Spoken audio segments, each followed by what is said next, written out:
될 수 있기를 소망합니다. 아멘.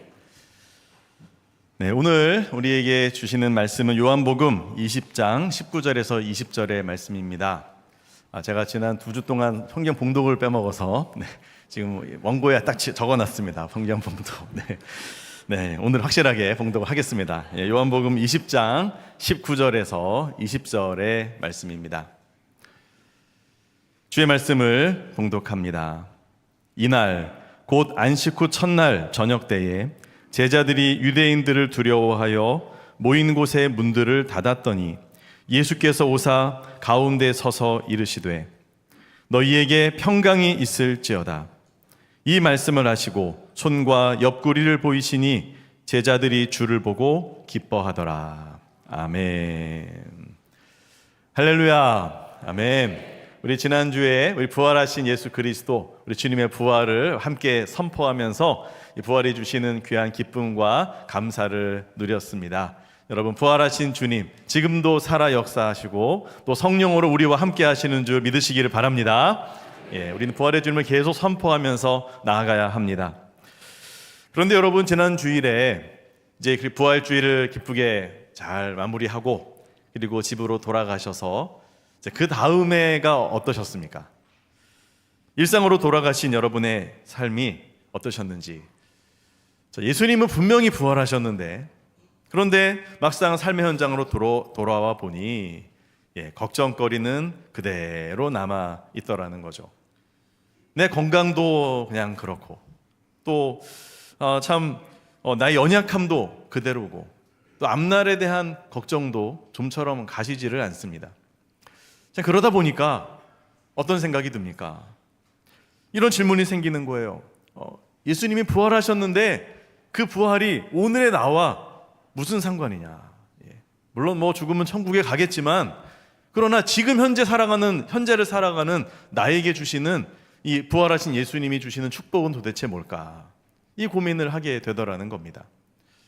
그런데 오늘 우리가 읽은 본문이 거기에 대한 분명한 답을 우리에게 주십니다. 자, 보십시오. 부활하신 예수님께서 제자들을 찾아가십니다. 제자들이 예수님을 버리고 다 흩어졌잖아요. 그리고 이제는 낙심해가지고 본인들끼리 모여 있습니다. 자, 그 자리에 주님이 찾아오셔서 말씀을 하시는데 첫 마디가 뭐였냐? 주님이 이렇게 말씀하셨습니다. 너희에게 평강이 있을지어다. 아멘. 자, 평강. 이 평강이 부활하신 주님이 하셨던 첫 축복의 말씀이었던 겁니다. 중요한 거죠. 평강. 자, 평강이 뭘까요? 평강공주와 바보 온 달. 여러분, 평강이 뭘까요? 평강. 이 평강은 헬라어로 에이레네라고 하는데요, 우리말로 번역하면 평강, 평안, 평화 이렇게 조금씩 뉘앙스가 다른 용어로 번역할 수 있습니다. 그래서 똑같은 에이레네가 여러분 성경을 보시면 그 문맥에 따라서 때로는 평안으로 번역되기도 하고 오늘 본문에서는 평강으로 번역을 했습니다. 이것을 다 포함하고 있는 단어이고 문맥에 따라 다르게 조금씩 이렇게 느낌을 줄 수가 있는 것이죠. 자, 그런데 이 헬라어, 이 로마 시대의 언어인 이 그리스어, 이 헬라어로는 이제 에이레네인데 사실은 그 정확한 뜻을 알기 위해서는 구약 성경인 히브리어로 쓰여진 이 평강에 해당하는 단어를 봐야 됩니다. 자막을 아직 지우지 마시고요. 그게 뭐냐 하면 바로 샬롬입니다. 히브리어로 샬롬. 이 샬롬의 의미로 에이레네와 또 한국어 번역까지 함께 생각을 해야 되는 거죠. 자, 그래서 이 평강은요, 그냥 마음이 좀 편안하다, 그냥 몸이 좀 건강하다, 여러분 그 정도에 그치는 평강이 아닙니다. 이 히브리어로 이 샬롬에 해당하는 평강은요, 하나님과의 관계 속에서 평화로운 겁니다. 하나님과 관계, 이 관계가 막히는 게 없고 온전한 거예요. 즉 에덴 동산에서 아담이 범죄하면서 하나님과 관계가 깨졌잖아요. 이제 그 이전의 모습, 하나님과 늘 동행하면서 소통하면서 막히는 것이 없는 축복을 받는 이 상태, 여러분 이게 샬롬입니다. 뿐만 아니라 사람과의 관계 속에서도요, 너무 좋은 관계 속에서 서로 소통하며 평화로운 또 평안함을 누리는 그 관계가 또 샬롬이고요. 또 개인의 내면에 있어서 마찬가지입니다. 나의 모든 삶이 정말 평화가 임하는, 즉 하나님의 은혜 안에서 다 제자리를 찾아가고 삶이 막 어그러지고 막 이렇게 뒤죽박죽이 아니라 잘 정돈되어지고 내 안에 평화로움이 깃드는 이런 상태가 샬롬인 거죠. 이 모든 것을 포괄하는 것이 샬롬, 되게 넓은 의미 아니겠습니까? 유대인들은 그래서 인사할 때 항상 샬롬이라고 인사를 하는 이유가, 우리는 안녕하세요, 밥 드셨어요, 뭐 이런 인사말을 우리가 나누지만, 여러분 유대인들은요 이 샬롬을 그렇게 갈망하는 겁니다. 근데 여러분 그러니까 전인적인 평화와 회복이 샬롬이죠. 근데 당시에 이 예수님의 제자들의 상황은 어떠했는가 보면 이 샬롬과 에이레네와는 좀 사뭇 거리가 있어 보입니다. 자, 우리 지난주에 살펴보았죠. 막달라 마리아가 예수님의 무덤을 찾아갔다가 천사의 메시지를 듣고 그리고 부활하신 예수님을 직접 만나게 되었습니다. 얼마나 감격스러웠겠어요. 이 기쁜 소식을 빨리 전해야 되겠다. 그 어두운데 막 달려가서 제자들에게 전하는 거죠. 예수님이 살아나셨습니다. 다시 사셨습니다. 막 외쳤는데 반응이 싸한 겁니다. 맹맹한 겁니다. 제자들이 이 여인이 전하는 말을 듣고 믿을 수가 없는 거예요. 그래? 그랬다고? 글쎄, 이렇게 되는 거죠. 확신하기가 어려운 겁니다. 그만큼 이것이 놀라운 사건이기도 했고요. 그러니까 이게 이 부활의 사실을 들었지만 사실인지는 확인하기가 어렵고, 그런데 눈앞에 있는 현실이 뭡니까? 현실은 너무 어려운 겁니다. 이 현실이 그들을 사로잡고 있는 거죠. 처형당한 예수의 잔당을 찾고 있는 유대인들이 있었습니다. 그들이 두려워서 문을 그냥 걸어 잠그고 그 안에 모여 있으면서도 큰 소리도 못 내고 소곤소곤 하면서 그냥 조용히 숨만 죽이고 있는 겁니다. 이렇게 두려운 가운데 있는 이들의 한복판에 예수님이 찾아오셨다는 거예요. 부활하신 예수님이 찾아오셔서 첫 마디가 뭐라고요? 평강이 있을지어다. 그들에게 평강을 선포하셨습니다. 자, 그렇다면 이 평강의 여러 의미 중에서 예수님께서 지금 제자들에게 말씀하시는 평강은 도대체 어떤 의미일까? 어떤 평강을 우리가 바라보고 또 묵상하고 적용해야 될까? 이 부분을 우리가 오늘 살펴보기를 원합니다. 자, 이 대답을 우리가 알기 위해서는 예수님께서 평강이 있을지어다 하고 나서 그 다음에 말씀하셨던 그 모습을 보면 짐작할 수 있습니다. 예수님께서는 평강을 선포하신 다음에 곧바로 제자들에게 20절에 보니까요, 이 말씀을 하시고 손과 옆구리를 보이셨다. 예수님의 상처를 보여주셨다는 거예요. 왜 상처를 갑자기 보여주셨을까? 분명히 앞에서 선포하신 평강과 예수님이 상처를 보여주신 이 모습 가운데 연관성이 있을 것이고요, 이것으로 평강을 해석하면 보다 깊은 의미의 평강, 또 올바른 주님이 말씀하시고자 하시는 평강이 있을지어다의 그 뜻을 우리가 해석할 수 있을 것입니다. 오늘 말씀을 통해서 예수님께서 선포하신 이 평강의 그 깊은 의미를 깨닫고 또 적용하고 누리는 귀한 은혜가 있기를 축복합니다. 예수님이 선포하신 평강은 무엇이었을까? 첫 번째로 하나님과 회복하게 되어지는 평강이었습니다. 자, 부활하신 예수님께서 자신의 상처의 몸을 보여주셨다 그랬죠. 이 상처의 의미가 뭐냐? 여기에 대해서 예수님이 오시기 700년 전에 선지자인 이사야가 이렇게 예언을 했습니다. 메시아에 대한 예언이죠. 그가 찔림은 우리의 허물 때문이요, 그가 상함은 우리의 죄악 때문이라. 그가 징계를 받음으로 우리는 평화를 누리고 그가 채찍에 맞음으로 우리는 나음을 받았도다. 아멘. 자, 그러니까 이 말씀, 이 예언을 놓고 보면 지금 예수님이 보여주신 이 손과 옆구리의 상처, 이 상처의 의미가 뭐겠어요? 바로 우리의 죄악을 대신하여 찔리신 속죄로서의 상처입니다. 속죄의 상처. 그러니까 예수님이 징계를 받으심으로 우리는 무엇을 누리게 되었습니까? 평화, 샬롬을 누리게 되었다는 것이에요. 그리고 예수님이 채찍에 맞으심으로 우리가 나음을 입어서 평생 낫지 않았던 죄로 말미암았던 내면의 깊은 상처기들이 아물기 시작한다는 거예요. 나음을 입었도다. 이를 통해서 무엇이 이루어집니까? 이 죄의 문제가 해결됨을 통해서 죄가 가로막았던 하나님과 우리 사이가 이제 소통이 되기 시작하고 죄의 담장이 허물어지면서 하나님과 다시 화목하게 되는 일이 일어난 겁니다. 그러므로 예수님께서 제자들에게 이것을 말해주는 자신의 상처를 의미하는 자신의 상처를 보여주었다. 이것은 어떤 뜻이겠습니까? 이런 메시지가 되는 거죠. 나는 너희의 죄와 허물을 위해서 이러한 대가를 지불했다. 이러한 대가를 치렀다. 그러므로 이제 하나님과 너희 사이를 가로막고 있었던 죄의 문제는 해결되었다. 그러니 너희에게 평강이 있을지어다. 하나님과 화목할지어다. 이거를 선포하는 것입니다. 사랑하는 성도 여러분, 바로 이 평강이 예수 그리스도를 구주로 믿는 저와 여러분에게도 선포되어지고 이루어지기를 축복합니다. 여러분, 우리가 하나님 사이가 회복되는 겁니다.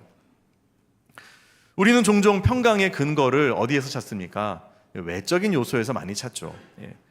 외적인 삶에 아무 문제가 없어야, 내 인생에 어려움이 없어야 내가 평안하고 평강한 것 같습니다. 몸이 건강해야 평강이다. 내가 일을 계획한 그대로 탁탁탁 일이 진행되어지면 그러면 내 마음이 편해지는 겁니다. 특히 MBTI가 J인 분들은 계획대로 안 되면 막 스트레스 받죠. 근데 계획대로 모든 게 탁탁 되어져야 그래야 이게 평안이다, 이렇게 생각을 하기 쉽다는 거예요.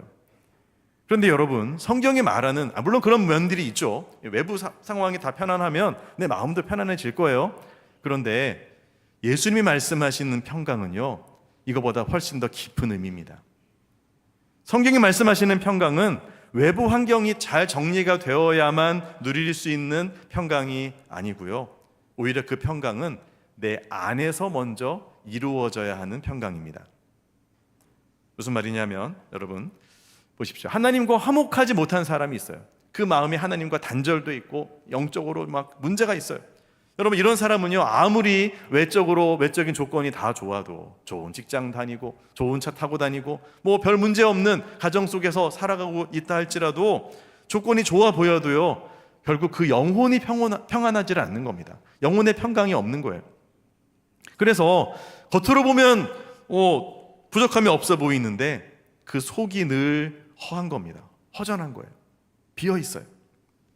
많이 가졌는데도 만족함이 없고요, 힘과 권세가 있어도 불안이 떠나지를 않습니다. 여러분, 지금 우리나라 생각해 보십시오.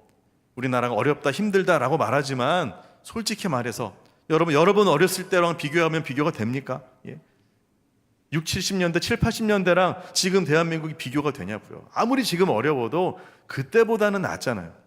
지금 아무리 어렵게 사는 분이라 할지라도 그때 살았던 그 시대 속에서의 모습보다는 더 나은 문화적인 또 경제적인 환경을 누리고 있지 않습니까? 그러면 마음에 평강이 있습니까? 아니요. 우리 마음에 평강이 없고 너무 힘든 겁니다. 여러분, 그 이유가 뭘까요? 여러분, 이 마음의 평강이 없기 때문에 우리 마음의 불안이 떠나지가 않고, 또 이 마음의 평강이 없는 사람들이 모여서 가정을 이루니 가정이 불안정한 겁니다. 또 공동체 갈등이 생기는 겁니다. 결국은 이 세상의 어두움을 더해갈 뿐인 것이죠. 물론 좋은 환경은 중요합니다. 특히 교육을 시킬 때 있어서 우리 아이들에게 좋은 교육 환경을 제공하는 것은 정말 중요하지 않습니까? 그러나 아무리 좋은 환경도 인간의 마음의 가장 깊은 곳에 있는 이 불안을 해결할 수는 없더라는 겁니다.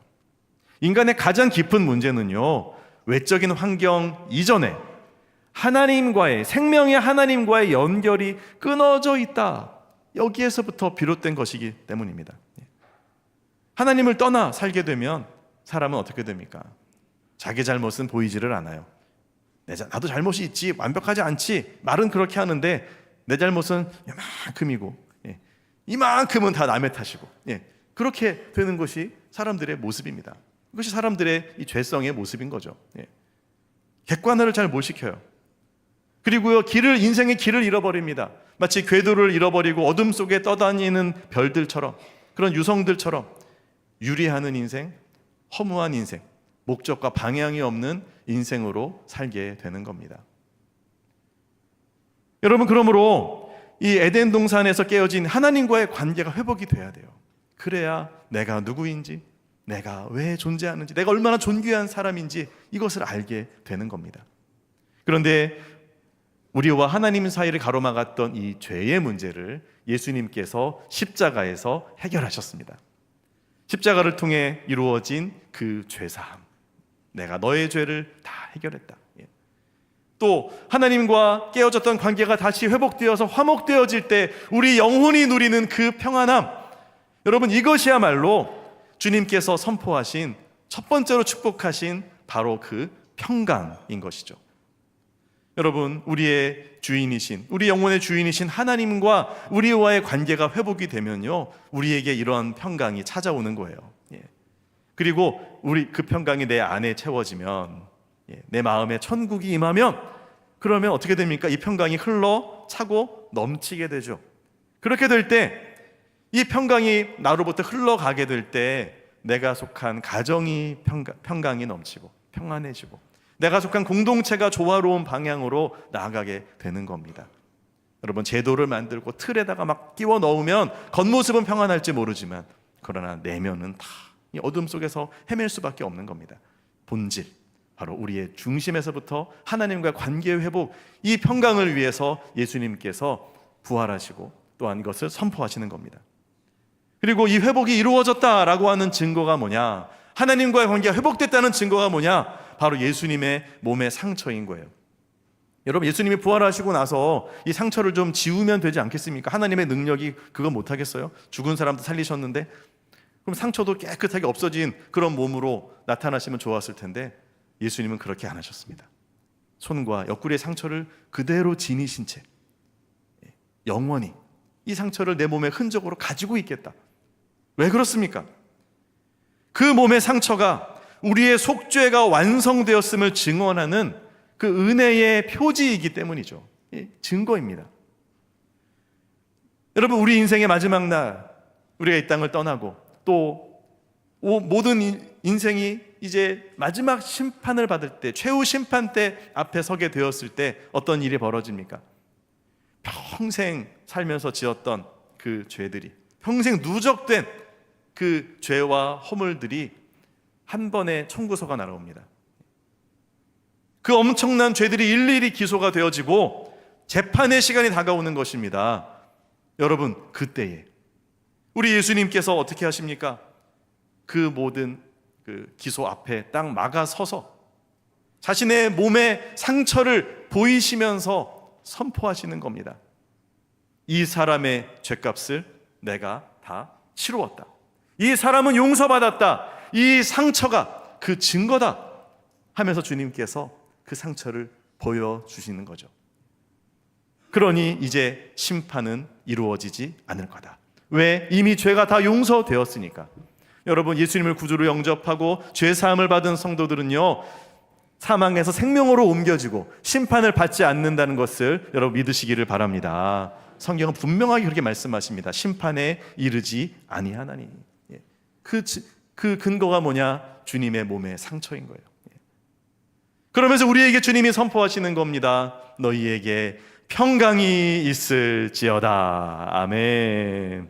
여러분, 그렇습니다. 부활하신 예수님이 주시는 축복은 우리가 지은 모든 죄를 해결받는 축복이고요, 그리고 하나님과의 끊어진 관계가 회복되어서 하나님의 자녀가 되는 이 거듭남의 축복입니다. 천국 백성이 되는 거죠. 여러분, 그때에 이것을 누리게 될 때에 우리의 마음에 임하는 게 뭐예요? 평강입니다. 여러분, 깨어진 인간관계가 다시 회복되어도 마음이 얼마나 기뻐요. 하물며 하나님과의 관계가 회복되고 정말 하늘의 은총을 누리게 되었다. 여러분, 그때 누리는 우리의 마음의 감격, 주님은 선포하십니다. 평강이 있을지어다. 여러분, 이 평강이 저와 여러분들에게 충만하게 될 줄로 믿습니다. 이 평강을 누리게 될 때 우리는 고백하지 않을 수 없는 거예요. 주님을 찬양하지 않을 수 없는 거예요. 주님의 고난을 통해서 주님 내 영혼이 이 평강을 누립니다. 그래서 우리는 면류관 벗어 주님 앞에 올려드립니다. 면류관 벗어서 주 앞에 드리세. 함께 찬양합시다. 그 손과 몸의 상처가 영광 중 빛나네. 하늘의 천사도 그 영광 보고서 고난의 신비 알고자 늘 흠모하네. 하도다. 할렐루야. 아멘. 사랑하는 성도 여러분, 예수님의 상처가 증거하는 이 죄사함의 은혜, 하나님과 화목하게 되었다고 하는 이 놀라운 사실 앞에서 평강의 복을 받아 누리는 저와 여러분들 되시기를 주님의 이름으로 축복합니다. 아멘. 예수님이 주시는 평강 두 번째는요, 선포하시는 그 평강의 의미는 상실감과 죽음의 두려움을 이기는 평강입니다. 예수님이 십자가에서 돌아가신 후에 여러분 제자들이 어떻게 되었는지 생각해 보십시오. 제자들은 모든 것이 다 끝났다고 생각했을 겁니다. 왜요? 무엇보다도 사랑하는 예수님을 잃어버렸기 때문에. 얼마 전까지만 해도 예수님과 함께 길을 걸었습니다. 함께 음식을 나누었습니다. 며칠 전까지만 해도 그 주님의 가르침을 받았습니다. 주님의 음성을 들었는데, 그런데 그 예수님이 그렇게 무기력하게 체포되어서 정말 억울한 재판을 받으시고 십자가에서 그렇게 돌아가시다니요. 그리고 장사가 끝났다니요. 믿어지지가 않는 겁니다. 믿어지지가 않는 거예요. 이 제자들의 마음이 어떠했겠습니까? 가슴 가운데가 텅 빈 것 같았을 겁니다. 멍하고 허전하고 무엇을 해야 될지 모르겠고 정말 온몸에 맥이 풀리면서 정말 삶의 의욕조차 잃어버리는 여러분 그런 상태. 이게 상실감이죠. 상실감. 무엇보다도 이제 다 끝난 것이 아닌가, 이런 생각이 마음을 무겁게 짓눌렀을 겁니다. 여러분, 우리의 인생에서도 이런 상실감이 찾아오지 않습니까? 정말 사랑하는 이를 떠나보내고 그 무엇으로도 채울 수 없는 그분의 빈자리를 느낍니다. 사람을 잃었을 때만은 아니라 정말 내가 의지했던, 또 내가 믿었던 무엇인가가 무너지고 또 무위로 돌아가게 될 때에 우리의 인생이 정말 허무감을 느끼면서 좌절하죠. 상실감. 큰 돈을 잃어버린 분들 정말 마음 잡기가 쉽지가 않으시더라고요. 이 상실감이 우리를 사실 무너뜨리고 또 압도할 때 우리가 힘을 잃습니다. 그런데 여러분, 이 상실감 앞에서 주님이 그곳에 찾아오시는 겁니다. 그 무엇으로도 정말 이 상실감을 상쇄할 수 없을 것 같았는데 예수님이 죽으셨으니까요. 그런데 예수님이 다시 살아서 제자들을 찾아오시니 이 상실감이 사라질 수밖에요. 그러고선요, 손과 옆구리에 상처를 보여주시는 겁니다. 여러분, 이것이 어떤 의미겠습니까? 얘들아, 잘 봐. 지금 너희 앞에 서 있는 이 사람이 십자가에서 죽은 예수, 바로 나다. 믿어라. 이렇게 말씀하시는 겁니다. 여러분, 예수님이 정말로 살아 돌아오셨어요. 여러분, 이것은요, 제자들이 지금 보고 있는 이 모습은 환상이 아닙니다. 상상이 아닙니다. 현실이잖아요. 제자들, 그렇죠? 제자들의 입장에서 예수님이 정말로 살아나셨다. 그 예수님의 몸이요, 예전의 육체는 아니었습니다. 왜냐하면 문을 다 닫아 걸었는데 그 문을 통과해서 들어오셨거든요. 와, 그러면 사람이 아니고 그냥 환영인가? 아니요, 환영이 아닙니다. 실제로 육체를 가지신 몸으로서 손과 옆구리에 상처를 보이시면서 제자들의 손을 잡아주시는 정말 몸을 가지신 예수님이셨던 거예요. 이 신비한 몸, 영광스럽게 되어진 이 몸, 죽음과 또한 죄를 이제는 뛰어넘는 몸, 또 시간과 공간을 초월하는 이 부활의 몸을 예수님이 제자들에게 선보이신 겁니다. 그 제자들의 반응이 어땠을까요? 기쁨이죠. 기쁨. 이 상실감이 다 사라져버리고 예수님이 살아오셨구나, 여기에서 누리는 진정한 기쁨입니다. 그러면서 이 제자들의 마음이 달라지기 시작하는 거죠. 영영 잃은 줄 알았던 예수님이 살아 돌아오셨구나. 이 상실감에 가득했던 마음에 기쁨이 흘러들어오고 무너졌던 마음의 평강이 임하기 시작합니다. 여러분, 이처럼 부활하신 주님은 우리 인생의 상실을 회복으로 바꾸시고 슬픔의 눈물을 평강으로 바꾸시는 분이십니다. 여러분, 예수님만 부활하신 게 아니라 바로 제자들도 부활하게 하시기 때문이죠. 또 우리도 부활하게 하시기에 우리는 이 상실로부터 회복으로 나아갈 수 있는 겁니다. 즉, 이 부활의 은혜는요, 제자들만을 위한 것이 아니라 모든 성도들을 위한 것이었다는 거예요.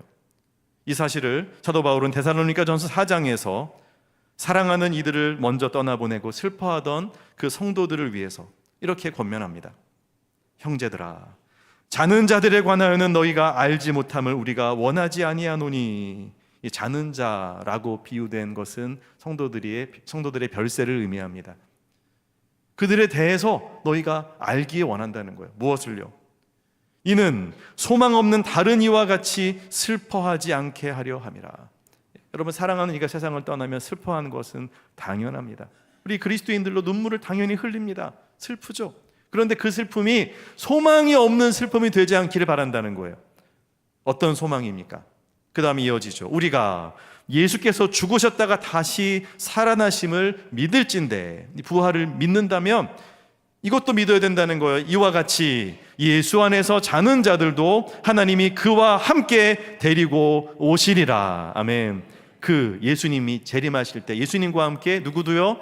세상 떠난 성도들도 함께 데리고 오신다는 거예요. 성도들의 영혼이 예수님과 함께 오는 겁니다. 저 하늘의 영역에서, 저 천국의 영역에서 이 땅으로 오는 겁니다. 자, 그때의 장면이 어떠냐? 좀 더 구체적으로 바울은 묘사합니다. 주께서 호령과 천사장의 소리와 하나님의 나팔 소리로 친히 하늘로부터 강림하시리니. 이 물리적인 세계를 뚫고 하나님의 천상에서 이 땅으로 내려오신다는 겁니다. 우주가 아니라 영적인 세계에서 이 땅으로 말입니다. 자, 그러면서 어떤 일이 벌어집니까? 그리스도 안에서 죽은 자들이 먼저 일어난다. 이게 부활한다는 뜻입니다. 죽은 이들이 예수님의 몸과 같은 영광스러운 몸으로 부활하여 일어나고요. 그 다음에는요, 우리 차례입니다. 우리 살아남은 자들도 그들과 함께 변화를 받아서 구름 속으로 끌어올려져 공중에서 주를 영접하게 하시리니. 자, 위에서는 주님이 내려오시고 우리는 밑에서 부활하여서 올라가는 겁니다. 그래서 조우하는 거죠. 그 다음에 어떻게 됩니까? 그리하여 우리가 항상 주와 함께 있으리라. 아멘.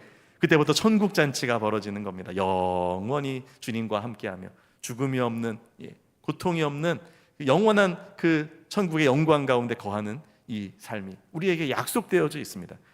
여러분, 이것이 우리의 미래고요, 분명히 이루어질 일입니다. 무슨 공상과학 영화 같죠? 그러나 그렇지 않습니다. 여러분, 성경의 예언대로 예수님이 이 땅에 오셨고 부활하셨습니다. 또 이 예언대로 또한 그와 같은 천국의 삶이 우리에게 앞으로 펼쳐질 거예요. 자, 이 소망이 우리에게 있다면 무엇이 이루어집니까? 우리의 상실감이 위로를 받을 수 있는 거죠. 그래서 마지막에 이렇게 말합니다. 그러므로 이러한 말로 서로 위로하라. 여러분, 사랑하는 이를 잃으면 무엇으로 위로받습니까? 그분이 돌아오기 전에 위로는 없어요. 그런데 위로가 된다는 겁니다. 어떻게 해요? 그분이 돌아오니까요. 부활의 몸으로, 그것도 영광스러운 몸으로 돌아올 것을 믿게 될 때에 우리의 마음에 평강이 찾아오고 위로가 찾아오는 것입니다. 여러분, 이것은 바울 당시의 성도들에게만 해당하는 이야기가 아니에요. 바로 오늘을 살아가는 저와 여러분에게도 동일하게 해당되는 말씀입니다. 부활하신 예수님은 오늘 우리도 위로하십니다. 여러분, 우리의 눈물이 아직 완전히 그친 것이 아니죠. 아직도 마음의 상처가 다 아물지 않았습니다. 그러나 우리에게 무엇이 생겼습니까? 부활의 소망이 생겼어요.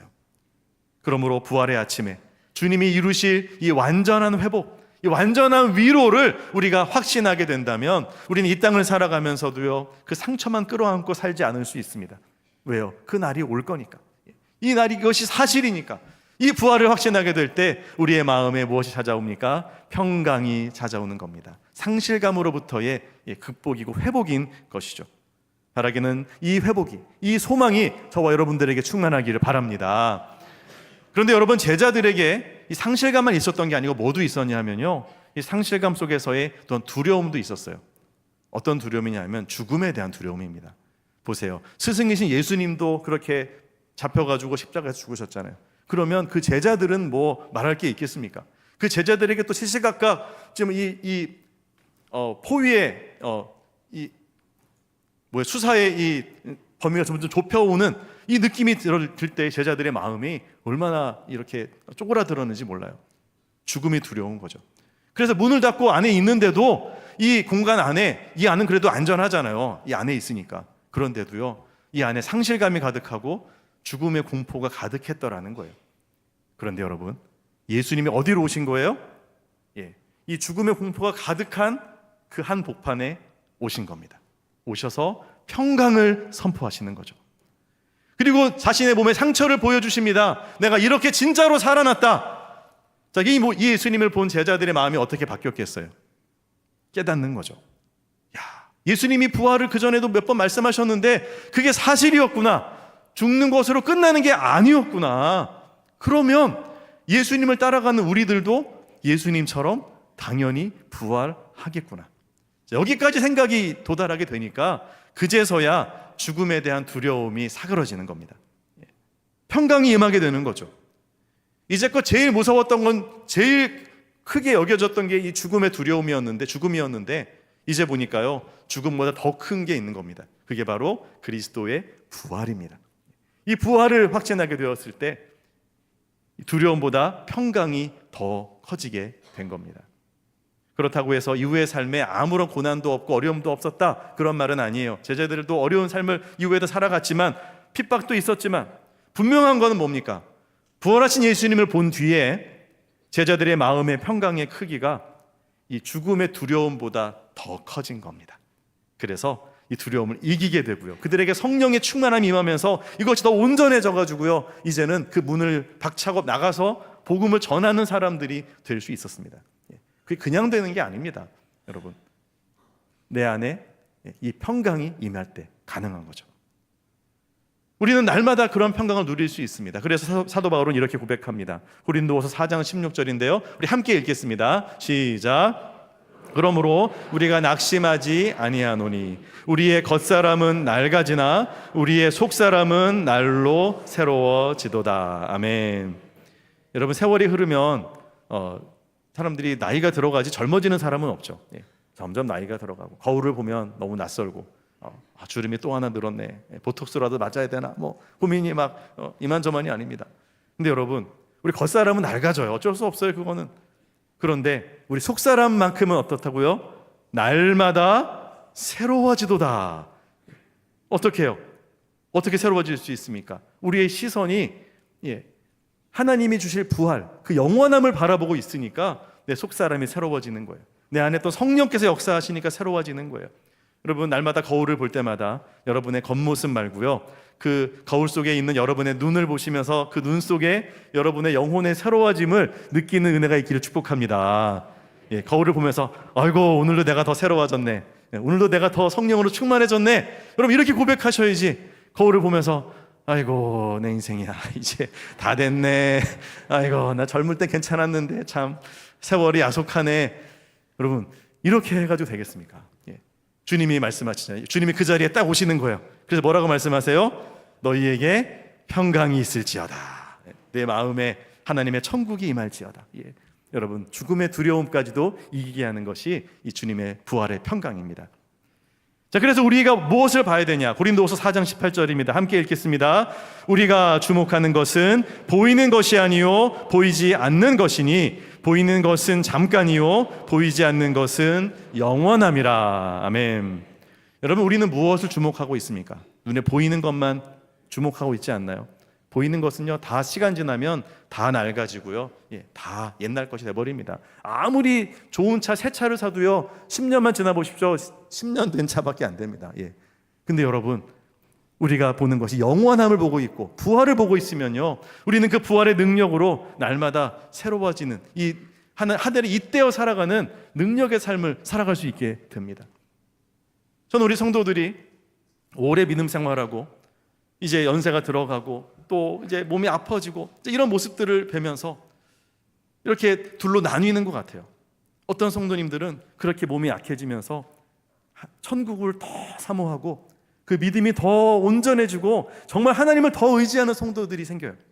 또 어떤 성도들은 시간이 지날수록 점점 마음이 약해지고 낙심이 찾아오고, 그리고 천국을 알긴 알지만 나랑은 너무 거리가 먼 천국처럼, 그렇게 나랑 상관없는 천국처럼 그런 얼굴 표정과 모습으로 나아가더라는 거죠.